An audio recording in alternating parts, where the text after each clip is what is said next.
For the record, we're here to tackle Senate Bill number 1330, or the National Budget Blockchain Act.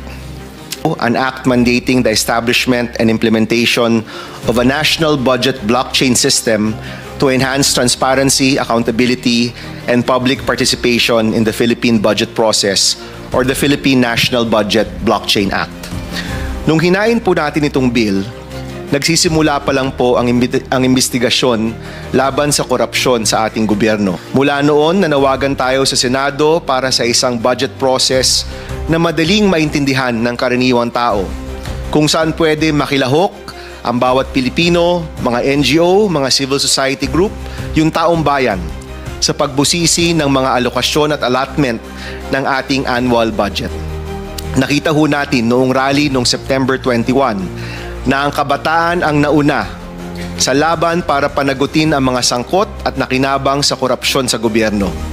At naniniwala po tayo na hindi lang po ito laban para sa perang ninakaw ngayon o sa dating mga taon, laban po ito para sa kinabukasan ng ating mga kabataan. Laban po ito para sa Pilipinas na mamanahin at ipapamana pa po nila.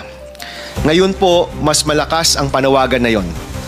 Pinakita ng sambayanan ang kanilang dismaya at galit sa napakabulok na sistema ng ating gobyerno, kung saan umiiral ang korupsyon at pagnanakaw sa taong bayan sa loob ng napakaraming taon. Kahapon lang po, pati yung DOH nagsabi na merong ding ghost projects sa Department of Health. And it seems to be the same contractors at the behind all of this.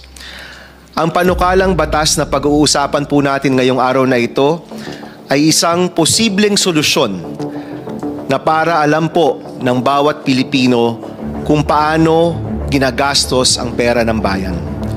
Ginawa po nating prioridad ang blockchain dahil ito po ay transparent, tapat at ligtas. To put our national budget on the blockchain answers many concerns and issues with our current system. Where the budget process has been opaque, blockchain can make it transparent. Kung saan may mga insertions at kompleto kuno ng mga project, makikita kung kailan at gaano katagal ang bidding, awarding, ang disbursement of funds, ang lahat ng mga kontrata, bill of materials, lahat yan maaaring makita pag napatupad po ang batas na to. Nung isang araw nag-request, pwede rin po ba yung mga bidders ilagay na rin dito sa blockchain? At sabi ko, pwede. Lahat ng impormasyon na kailangan ng taong bayan para mabantayan ang pera ng bayan, kaya pong mailagay sa sistemang ito. At dahil ang blockchain ang isa sa pinaka-secure na sistema ngayon, sigurado din po tayo na hindi ito pwedeng palit-palitan ng kung sino-sino.